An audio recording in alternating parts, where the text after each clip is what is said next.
Tonight, WMBD is looking into an unsettling trend within the city of Peoria's fire department. We've learned more firefighters have resigned in the past 2 years than in the past 20 years. Our Durante Matthews joins us live in studio to show us what's making the members walk away from the job.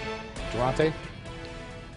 Well, Mark, after speaking with both current and former firefighters, I'm told that it all comes down to job security. They say the city's budget cuts and layoffs make some members feel like it's not a matter of if, but when they lose their job. But city officials say it's all part of a bigger problem. It's the unmistakable sound of help on the way. These folks don't want to be called heroes. They don't want a thanks. Because it's just the job they signed up for, serving the city of Peoria. But the number of people suiting up to battle the life-threatening fires is dwindling at an unprecedented rate. In the past year and a half to 2 years, we've seen 9 members resign from the department.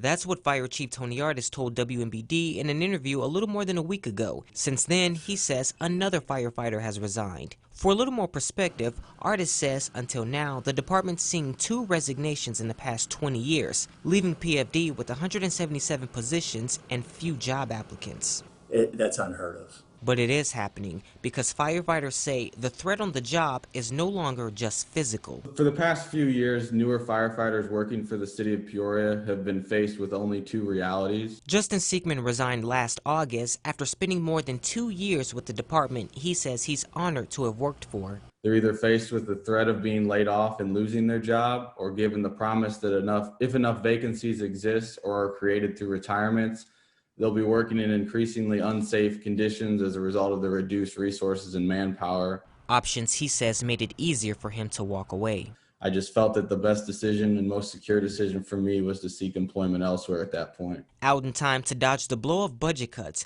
with the pandemic rocking the city of Peoria's finances, city council members having controversial discussions of slashing 44 firefighter jobs. City manager Patrick Urick says he sympathizes, but that the issue of budget cuts goes beyond just the fire department. I really understand the concerns, but the rest of City Hall and the rest of our employees throughout the city government are feeling that same pain. Urick says the city simply doesn't have the money to support the level of spending that's been standard in the past, with the city losing 145 positions over the last 10 years. If we were to have all 145 of those positions back, our budget would have to be $18.5 million higher than it is today. He blames a 20-year decline of higher costs, dropping revenue, and population loss that only growing the economy will fix. Economic growth is what's going to help us. We need the help of the state to help on some of the bigger issues. Until then, he says things like public safety cuts are unavoidable, putting even those who protect families and homes from fires on the back burner. Now, Artis also tells me there's a chance 3 more firefighters might resign soon. Urick says as some of the city's long-term costs continue to rise, this is an issue the city will have to be conscious of for a while.